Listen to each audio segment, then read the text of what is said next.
ಕನ್ನಡ ಮಣ್ಣನು ಮರಿಬೇಡ ಓ ಅಭಿಮಾನಿ, ಓ ಅಭಿಮಾನಿ.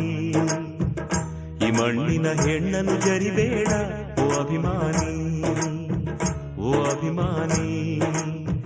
ಸುಸಂಸ್ಕೃತ ಚರಿತೆಯ ತಾಯ್ನಾಡು, ಮಹೋನ್ನತ ಕಲೆಗಳ ನೆಲೆಬೀಡು. ಕೆಡಿಸದಿರು ಈ ಹೆಸರ, ಈ ಹೆಸರ.